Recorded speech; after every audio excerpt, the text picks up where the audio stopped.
YouTube, welcome to another basshead video. In today's video, we are taking a look at the Orion XTR 12. Now, I got into car audio in the early 2010s. Back then, y'all, Orion was the big deal. Of course, the HCCA subs, just absolutely huge.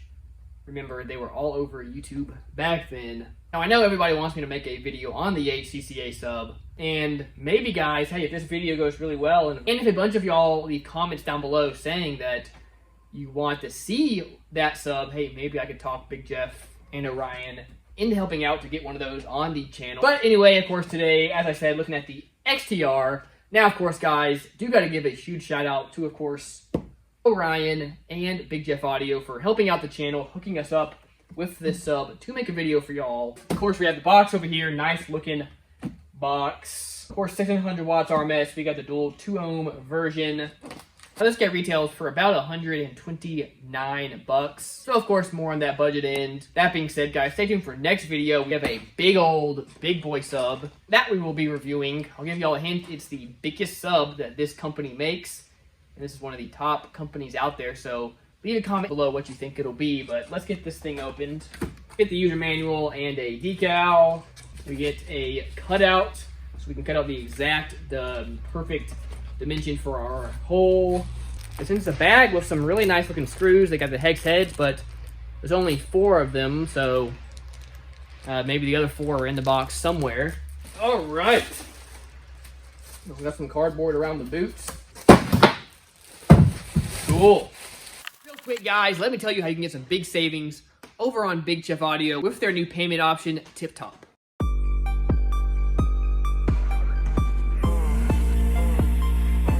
Now, Tip Top can give you savings in 2 ways. First off, if you spend over 250 bucks on Big Jeff getting any product, as long as you select Tip Top as your payment option, when you check out, you automatically get $25 off your order.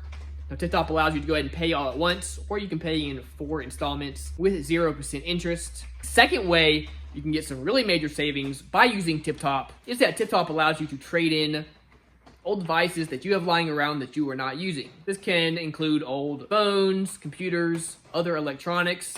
They have over 50,000 items that you can select from to get some big savings today. It is super simple, guys. Let's say we're gonna buy the Orion HCCA. When we go to checkout, first off, since it's over 250 bucks, we'll automatically get that $25 off. Second, we can pull up the old device that we have that we wanna trade in.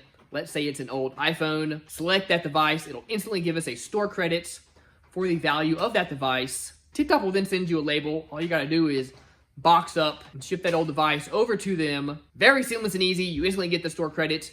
You get major savings. And in the next few days, you'll have some sweet new equipment ready to hook up. There will, of course, be a link to Big Jeff in the description below.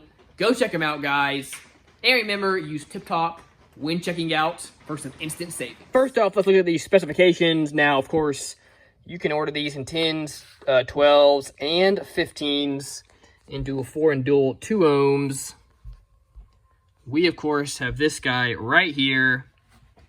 FS, a pretty low FS at 27.1 hertz. This means it will sound good getting a little bit lower. The efficiency is 87.38 dB. The X-Max is 12 millimeters or 600 watts RMS, 1200 says nominal, and then 2400 max. The L is 14.51. Frequency range 20 to 250 hertz. So for a cheaper sub, we have a nice lower FS and a good frequency response range. A lot of cheaper subs have a higher FS, so it is nice. Again, FS just means you're going to be able to play some of those lower frequencies. They're going to sound better. At least that's the theory, but we'll, of course, hook this guy up and test that exact thing out. Here's the sub, y'all. Medium roll surround, stiff dust cap. Decently stiff, but not super stiff cone. Not sure what kind of cone it is. Not your normal, non-press paper cone, but it's not plastic. Of course, stamped steel basket, dual voice coil. That's kind of neat how they have those tinsel leads sewn into there. I've never seen it quite like that. Cool deal. Of course, have venting around the coil. You can see that coil in there.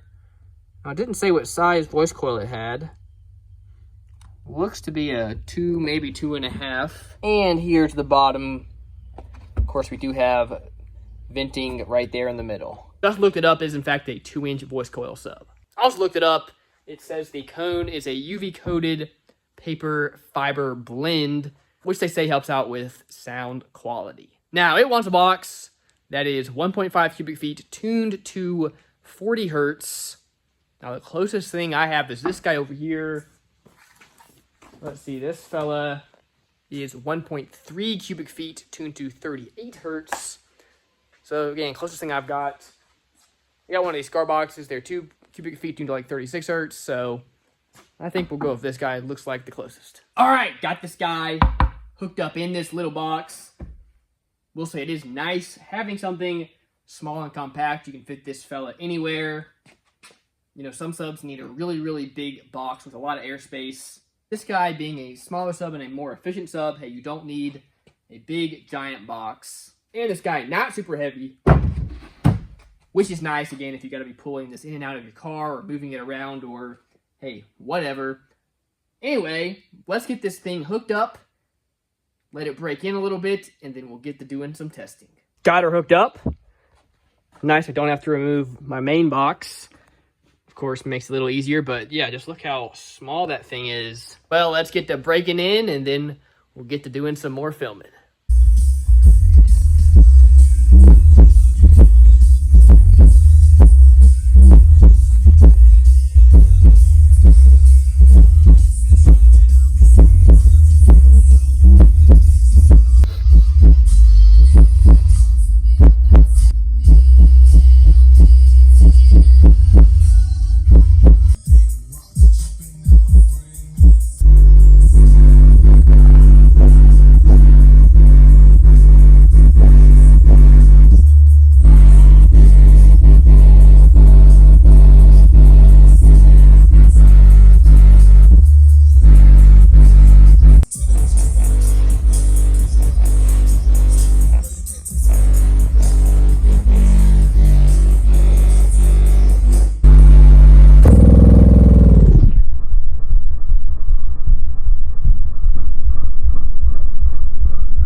Next up, it's time for the DB test. We have the sub facing the rear hatch. We have our meter set to show peak power. We then have our SPL meter down here in the kick, of course, at the peak as well. We'll be doing 35, 40, and 45 hertz. See how loud we can get each of those frequencies. Let's see what this little guy does. All right, 35 hertz. Woo! Oh my goodness. Oh, yeah, that got a little stinky, y'all. We pushed the power to it. Look at that, 6,415 watts. Rose to about 2 ohms. But not getting that great of a score. 129.9. All right, we got 40 hertz. Oh, pushing into there again, y'all. 6,476 watts. Nah, but not really any better. All right, let's give it a shot at 45 hertz. Ooh, we got pretty loud there. Forgot to turn the peak on, but look at that. Much better. We're up there where the box is tuned. 135.1. Let's try that again. This time we'll leave the peak on. Okay, there we go. 5,844 watts. Even better at 138.2. All right, let's try 50 hertz just for the fun of it. Not getting as much power, 3,690 watts. But, hey, it likes those higher notes. Still a 138.1. Well, again, guys, the box tuned to 38 hertz. Normally going to peak above that, which is what we did. Hey, 138 for budget single sub. Not a bad score, especially considering this box is so small. Again, normally I'm doing stuff in a 2 or 2.5 cubic foot box. For a 12, of course, this sub called for something a little bit smaller. That being said, the bigger your airspace in your box, generally speaking, the louder you'll get. Just if your sub is not meant for a box that big, it won't sound good. Two, it can lead to it blowing sooner just because there's not the proper air pressure in there. But hey, with those lower notes, didn't do so well.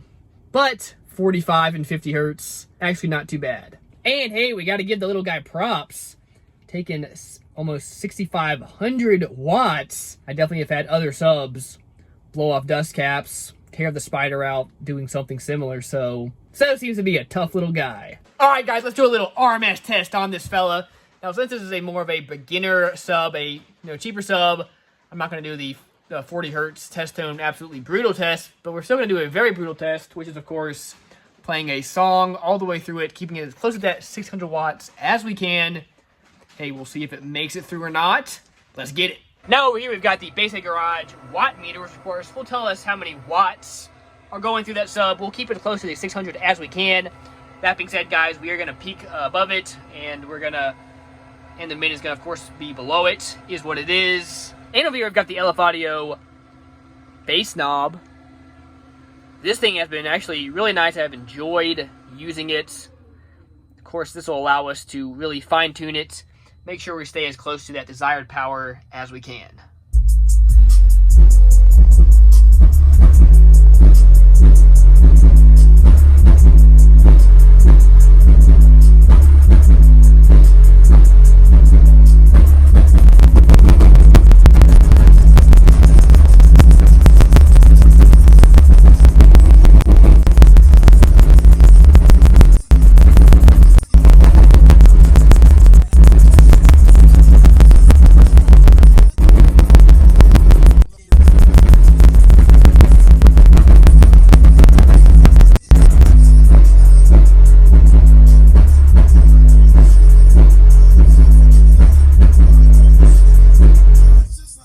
Try to keep it as close as I could there, guys.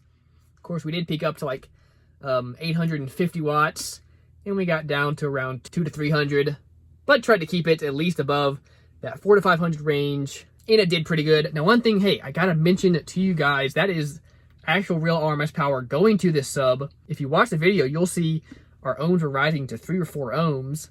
If you were to buy a 600 watt RMS amp and hook it up with this sub, y'all, you would see nowhere close to 600 watts. Hey, rising up to 4 ohms, you'd see maybe 150, 200 watts if you were lucky. Point being, a true 600 watts RMS, kind of non-stop, is pretty brutal. A lot more than these subs are really meant to take. That being said, if you were to buy this sub, you could easily hook up a 1,000 watt, maybe even a 1,500 watt amp. And so long as you weren't clipping it, you'd probably be just fine. All right, guys, let's check this out. Make sure we're still looking good. All right, that coil's sitting at 2.1 ohms. And 2.2, 2.3, so we're looking good. All right, it is pouring outside, and my big metal building is no good for audio when that happens, but hey, I enjoyed testing out the sub. Things I liked about it, I liked the quality of sound. I liked you didn't need a big old box for it. I liked it was affordable. I liked, you know, from a musical perspective, it's definitely rated accurately. Things that could be better, would love to see bigger than a 2-inch coil. Would love to see bigger than a 55-ounce motor, at least for that 130 bucks. While it's a decent price, there are, of course, other options out there at that same price or even cheaper that, depending on what you're looking for, hey, could possibly be better. But hey, overall, it did good. Has been a lot of fun driving around, bumping around with it, and testing it out. Now, real quick, guys, since we did not blow this sub, over on my Facebook page, I am going to be giving this sub away. I've got it and a bunch of swag from Big Jeff, all stuffed in a box, ready to ship out to one of y'all. So go over, follow my Facebook page if you want to check out how to get entered into that. Here in a few days or so, I'll post up what you need to do to be entered. Remember, spam the comment saying that you want to see the HCCA on the channel. Maybe I can get Orion and Big Jeff to send me one. That would be super cool. But hey, that's going to do it for this video. Remember, as always, guys, keep basing on.